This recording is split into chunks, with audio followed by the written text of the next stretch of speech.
O meu recado vai para as mulheres, tá? Nós somos mães, somos esposas, somos profissionais, muitas vezes somos policiais, né? Somos médicas e a gente tem que prestar atenção porque o nosso não posicionamento político pode custar muito caro. Tá? Os nossos filhos estão aí à mercê da doutrinação ideológica, da ideologia de gênero, agora a pedofilia tomando conta da nossa rede, né? Que a gente está começando a ver aí uma banalização da pedofilia. Então assim, mulheres, ou vocês se posicionam, ou todo o peso da esquerda vai recair sobre as nossas famílias. Tá? Então, dia 7 de outubro, eu peço por favor para vocês tenham consciência, pesquisem os seus candidatos e saibam, qualquer escolha errada vai recair sobre as nossas famílias. Não pense que o estrago está só lá na casa do outro, não. Nossos filhos também estão vulneráveis e se a gente não aprender a votar, se a gente não aprender a defender os nossos policiais, se a gente não aprender de que lado nós estamos, o preço vai ser alto. Obrigada. Olá! Essa aqui é a Cris Godoy, ela que é pré-candidata a deputada estadual pelo PSL, está liderando um movimento de defesa dos agricultores no Vale do Ribeira. Cris, o que está acontecendo naquela região? Então, Vale do Ribeira, 80% do PIB dele vem da plantação de banana. Tá? Uma pequena parte vem da plantação de palmito pupunha e um pouco de gado. Né? Então, basicamente, a região inteira vive da terra. Né? E os ambientalistas estão dificultando muitas leis ambientais, muitas multas, estão levando esses agricultores que fazem isso desde dos pais, dos avós, vem de gerações, isso, estão levando eles à ilegalidade, tanto pelas leis trabalhistas, né, e você vê os funcionários na outra ponta felizes com o trabalho, uma coisa que eles já fazem há muito tempo, eles têm uma amizade, eles vivem bem onde eles estão. Só que assim, isso vai gerando problemas ambientais, processos e está desmotivando. Né? A gente está vendo que assim, talvez a única fonte de renda, uma das únicas, está começando assim, muita gente parar de produzir e diminuir essa quantidade de empregos. O padre Afonso Lobato, do Partido Verde, ele quer proibir a pulverização aérea. O que isso vai ocorrer na região e o que isso vai influenciar na vida daquela sociedade? Então, toda plantação precisa de um cuidado, né? Esses defensivos agrícolas, no caso da banana, é usado fungicida, tá? Não é inseticida, é fungicida que é usado. E essa pulverização é feita através de aviões, né? É uma quantidade muito pequena pulverizado, eles falam em 400 ml por hectare de plantação de banana para evitar fungo, para evitar doenças com a banana, né? E para que essa produção chegue ao ponto de colheita adequada. Só que esse padre, como a gente já está vendo assim, é do Partido Verde, mas ele não é da área, não é especialista da área, ele está criando uma lei, ele está tentando criar uma lei que proíbe a pulverização aérea, tá? Se a gente proibir essa pulverização aérea, ela volta a ser feita individualmente, cada funcionário com aquele borrifador nas costas, eu não sei o nome exato, e isso assim, você aumenta o gasto, né? Você aumenta o gasto de inseticida, que vai ter que usar ali de inseticida, de defensivo agrícola, então você aumenta essa quantidade, você aumenta a intoxicação, no caso de ter que a pessoa ficar ali aspirando aquilo que está usando, né? E leva muito mais tempo, o que hoje é feito em um dia, teria que levar um mês para fazer. Tá? Uma plantação de banana ao longo de um ano tem em média 8 pulverizações, né? Então assim, você imagina, você leva um mês para fazer à mão, né? De forma manual, você leva um mês, vezes 8, você vai passar o ano inteiro pulverizando. Então é uma coisa que assim, não tem base, tá? Esse padre ele argumenta que as abelhas do Vale do Paraíba estão morrendo por causa da pulverização no Vale do Ribeira. Não tem prova disso. E o que a gente quer é que assim, não mexa com uma agricultura que está funcionando tão bem, né? Que sustenta a família, que desenvolve a região. Nós temos dados de 2014 de que o Vale do Ribeira é uma das regiões menos privilegiadas economicamente do estado. Né? Então, assim, aí, ainda por cima, você corta uma fonte de renda essencial que representa 80% da renda, como é que fica? Prejudica toda uma sociedade, toda uma região em prol de algo que nem ele é especialista para estar falando. Exatamente, né? Então, com isso, você dificulta a vida dessas famílias com base numa lei criada por alguém que não é especialista da área. E quem se responsabiliza por isso? Né? A região não dispõe de indústria, tá? Então, a fonte de renda lá da região é basicamente emprego público. Por ser uma região pequena, também você não consegue empregar a cidade inteira. Né? E aí o que a gente precisa é que assim, a principal fonte seja preservada. Tem um cuidado de não ficar usando uma militância ambiental, né, para privilegiar talvez uma ideologia e esquecer da fonte de renda dessa região. Cris, sabemos que lá tem ONGs internacional de esquerda explorando o local, inclusive trazendo índios do Paraguai. Se eles estão tão preocupados com a região da forma que eles dizem estar, por que isso está acontecendo? Por que essas ONGs estão explorando a região, estão trazendo índios do Paraguai e tirando o direito do povo do Vale do Ribeira viver da própria terra? Então, essas ONGs, né, a gente sabe, tem pelo Brasil inteiro, elas recebem muito dinheiro do exterior e do país também. Esse dinheiro a gente não sabe onde vai parar, só que o que acontece? Eles começam a demarcar tudo como área indígena, né, para evitar a exploração da área, só que a gente sabe que esses índios sequer são brasileiros, né, são índios importados, então eles vão buscar índios no Paraguai, colocam na região, e aí assim, essa área não pode ser plantada porque vira reserva indígena, né? Aproveitando, a gente tem lá uma reserva muito grande de grafeno, você também não pode explorar. Então o que acontece? Uma região que poderia ser uma região muito rica, se bem trabalhada, só que com demarcação indígena, com ONG, né? com os fiscais todos ali de meio ambiente, militando em cima disso, o que acontece? Daqui a pouco a população de lá não tem mais renda nenhuma. Eles estão inclusive tirando terras de agricultores para colocar para dentro dessas reservas, né? Sim. Que é o que fizeram muito no Amazonas, né? No Amazonas, Mato Grosso, você demarca uma área imensa para meia dúzia de índios, né? Que não vão fazer nada com aquilo. E de alguma forma a gente sabe que às vezes começa, né? Riquezas do país começam a ir embora por ali. Será que é correto isso? Essas ONGs exploram aquela região, tira aquela riqueza sem a gente saber. Isso, diz que é para o índio não vai explorar. E a população local fica desguardada totalmente, porque não tem renda, fica ilegal porque começa a ser multada, não pode, né? Tem casos lá de você ter um terreno, aí tem por causa de uma árvore ou de uma palmeira que eles dizem, a gente até conversou ali com o pessoal da região, tinha a possibilidade de ter um determinado tipo de palmeira naquela região e aquela área não podia mais ser mexida enquanto não fizesse esse laudo. Levou mais de um ano para se fazer o laudo para descobrir que nunca teve a palmeira ali, entendeu? Então, quando você está lidando com a questão ambiental, é sem lógica nenhuma, porque muitas vezes quem está levantando isso é alguém de uma ONG, não é nem um especialista. A gente não fala em desmatamento, muito pelo contrário, a região tem que ser bem cuidada e tem que ser preservada. Porém, não dá para você fazer um terrorismo ambiental em cima disso. E o Vale do Ribeira, ele é rico em banana, né? Banana, grafite e grafeno. Isso. E palmito e pupunha, mas aí uma área bem menor, né? E se ele é rico em banana e o sustento dessas famílias vem da banana, por que o Aloysio Nunes está trazendo as bananas do Panamá? Então, uma boa pergunta, né, senhora Aloysio Nunes? Assim, por que a gente pega uma fonte de renda essencial para um local e cria uma concorrência desleal com um produto importado, que vai gastar pedágio, vai gastar transporte marítimo, vai viajar cerca de, acho que 10 mil quilômetros, né, para chegar, sendo que a gente tem na região e tudo que está ali é vendido, né, assim, é vendido, é levado para o estado inteiro de São Paulo e que estava toda organizada. E ele cria uma concorrência desleal na região, trazendo uma mercadoria que já tinha. A gente não consegue entender. Né? É um acordo comercial, mas de alguém que não teve preparo ou não teve cuidado técnico nenhum para tomar uma decisão dessas.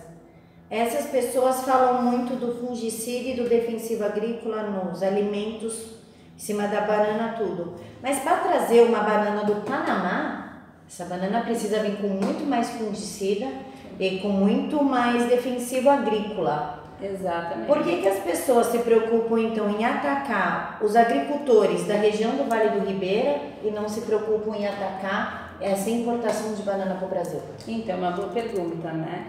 Esse defensivo agrícola que aqui é pulverizado de 8 a 12 vezes ao ano, no Panamá são pelo menos 20 pulverizações por ano. Tá? Então, assim, é uma banana com muito mais uso, né? Sem contar que se você imagina um transporte, ele também onera o meio ambiente. Se você pensar, esse navio vem, pode ter um derramamento de óleo, tem N fatores ali. Não tem vantagem nenhuma, é por isso que a gente chama de ativismo, né, ambiental, porque não tem lógica. Se você pensar, puxa, então para o meio ambiente, então para o brasileiro é mais saudável a banana do Panamá? Não. Né? Não é mais saudável, ela é muito mais pulverizada. Ah, mas precisava dessa banana? Também não, foi vantagem para quem fez o acordo. Né? Seria o Aloysio Nunes. Talvez tenha sido vantagem, talvez esse acordo tenha sido conveniente para estabelecer uma boa relação com o país vizinho, mas puxa, e o nosso povo não está em primeiro lugar? Né? Se eu preciso priorizar o meu povo, por que eu abro caminho para outro povo que está se sustentando, que está se mantendo ali? Eu acho que em primeiro lugar o país tem que estar equilibrado. Para depois a gente, puxa, tem falta de um alimento no país, ótimo, vamos importar, vai ser bem-vindo. Mas não é o caso. A economia da banana, o Brasil inteiro produz banana, o maior produtor é a Bahia. Mas assim, a economia, a venda e a compra da banana estava equilibrada. Até começar a chegar a banana do Panamá, né? Do Panamá do Equador. Então a gente tem que tomar cuidado com isso. Assim, o governo muitas vezes ele toma decisões que ele não prioriza, né, o habitante do país. Ele não está nem preocupado que vai gerar desemprego, que vai gerar uma baixa de preço no mercado, que o agricultor familiar vai quebrar porque ele já vende quase a preço de custo e vai ter que baixar mais ainda para poder continuar no mercado. Então, assim, ao meu ver, é um tipo de decisão que só priorizou interesses próprios, não fez bem para ninguém daqui. Essas ONGs, os ativistas e as ONGs, o que elas fazem pelos agricultores da região que estão sofrendo com tudo que está acontecendo? Nada, né? O que a ONG faz hoje, lá tem ONG de quilombola, tá? de indígenas, né? As ONGs indigenistas, e tem o pessoal do meio ambiente. Para a população mesmo, não tem nenhuma preocupação de falar, puxa, você é um produtor, nós vamos cuidar de você, nós vamos te amparar, a gente vai trazer a banana do Equador, só que aí a gente vai te habilitar para um outro plantio. Não tem esse cuidado. A gente sabe que essas ONGs, elas estão focadas em interesses próprios. Exatamente, interesses próprios. Né? E eu até pergunto, por que precisa vir uma ONG alemã, por exemplo, para cuidar de problemas que são nossos? Será que eles estão mais capacitados que nós? Será que é totalmente idôneo? Será que é totalmente, né, sem segundas intenções? Será que estão lá para cuidar do índio mesmo? Exatamente. Será que tem alguém realmente interessado no índio? Acho excelente que a gente não tire o índio do ambiente dele, só que a gente tem relatos assim, de milhões de hectares de terra para 5, 6 índios. Né? Então, assim, será que é pelo índio isso ou será que é um interesse? E não é nem o índio brasileiro, né? Não é nem o índio, eles não são nativos dali. O índio brasileiro já está bem abrasileirado, né? Já está mais para a região metropolitana. Né? Isso, exatamente. Então, assim, hoje é difícil você ver nisso, nesse ativismo ambiental todo, uma coisa que seja pró-região, sabe? Um cuidado que seja, não, tudo bem, então não está desmatando, a banana está sendo produzida, a população está conseguindo se manter economicamente, então vamos continuar cuidando, capacitando, vamos dar curso. Não é isso que a gente vê só chegar lá para aplicar mais multas, tentar levar para a ilegalidade cada vez mais esse produtor, que chega uma hora e acaba desistindo. Né, que é o que a gente já vê hoje, assim, os jovens dessas regiões estão indo embora para a capital, porque estão ali, eles não têm esperança de arrumar um trabalho. Né? Seus avós viveram disso, seus pais viveram disso, aí chega numa geração em que só sobra a opção de vir embora e às vezes deixar a família ali para tentar trabalhar longe de casa. Cris, nós sabemos que os agricultores ajudam e muito a girar a economia do país. né? Principalmente aqui no Brasil, que nós somos o país que mais planta, que mais importa e exporta. Para esses agricultores, qual está sendo a saída, e eles têm voz para falar o que está acontecendo, ou eles também são calados por essas ONGs? Olha, você aceita isso e acabou. Quem está sendo a voz desses agricultores para estar discutindo toda essa situação? Então, assim, o que a gente quer é criar essa voz acima de qualquer coisa, tá? A região, assim, tá muito, assim, só o que eu escuto, eu já fiz várias visitas para a região, só o que eu escuto, assim, a gente não sabe mais o que fazer. O preço tá despencando, a gente tá na iminência de não poder mais usar pulverização aérea, a situação tá cada vez mais difícil e todos os agricultores, vamos pensar assim, no produtor maior, ele usa também toda a produção da agricultura familiar, isso tudo é englobado na produção dele, né? Então, assim, se você começa a quebrar essa agricultura familiar ou você começa a levar a ilegalidade ao agricultor maior, chega uma hora ele desiste. E aí como é que fica a agricultura familiar? Então, assim, o Brasil ele produz o seu alimento, a gente precisa de alimento, uma população só se desenvolve se ela tiver alimento, se ela for, né, independente, ou só se desenvolve não, mas é a forma mais fácil dela se desenvolver. E o que a gente vê é um movimento contrário, não priorizando a integridade do produtor mesmo, né, do produtor rural. A gente, às vezes, assistindo televisão, você vê casos que ali, assim, os gatos começaram a morrer porque não tinha água, porque não tinha alimento, não é? Perder lavoura porque não tinha água para irrigar. Então, assim, se isso não for minimamente equilibrado, a gente começa a não ter mais a produção e aí precisaremos importar todo o nosso alimento, uma boa parte dele. Então, eu acho que sim, que tem que criar uma voz que represente e que defenda, né, até assim, né, pensando em Brasil inteiro, um equilíbrio disso. Se você investe na produção, você tem que investir também no equilíbrio dessa economia. Não adianta, que nem teve um ano, se não me engano, 2012, 2013, que o governo super incentivou a produção de soja. Né? Então teve uma super safra de soja e daí não teve mercado para dar conta disso, e aí foram mudando as leis, tinha o biodiesel na época, né? E aí assim, o biodiesel estava começando a crescer, estava se estruturando, e aí assim, teve uma super produção de soja, mas deu tudo errado. E aí o que você viu, as pessoas assim, né, se perderem no mercado que estava começando. Eu acho que o governo ele tem que ter essa responsabilidade de, se ele começou a fomentar uma produção, né, qualquer que seja, ele tem que ver que tem uma responsabilidade em cima daquilo, porque muito agricultor, principalmente os menores, investiram a vida deles ali. E não dá para você começar um projeto e de repente, não, então vamos importar banana, né, do nada. Por exemplo. Tá. Cris, com essa atuação de ONGs trazendo índios, com certeza deve ter aumentado algum tipo de criminalidade na região. E para tanto colocaram um presídio lá dentro. Qual está sendo a reação dos moradores com esse presídio e ele era mesmo necessário?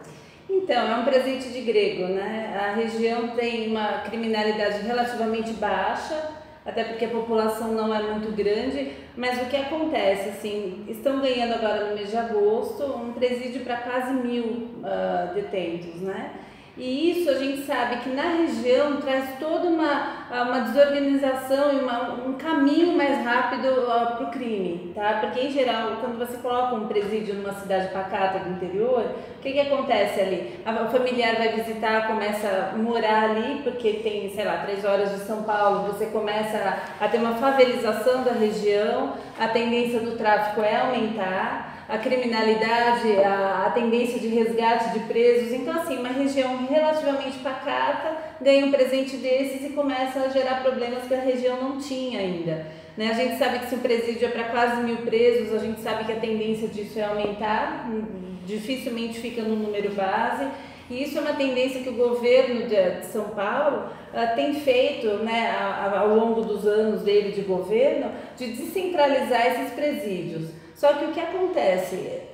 Os presídios que eram na capital hoje estão todos descentralizados em regiões que estão a quase 8 horas de São Paulo, se você pegar Presidente Prudente, né, Presidente Epitácio, e esses presos que estão a 8 horas de São Paulo, eles vêm prestar julgamento muitas vezes na cidade de São Paulo. Isso, além de tudo, tem um gasto exorbitante de viaturas que vão buscar e levar, escolta, né, esses carros de preso que consomem muito combustível. Então a gente já viu números assim elevadíssimos do transporte diário de presos. Puxa, descentraliza e gera gasto?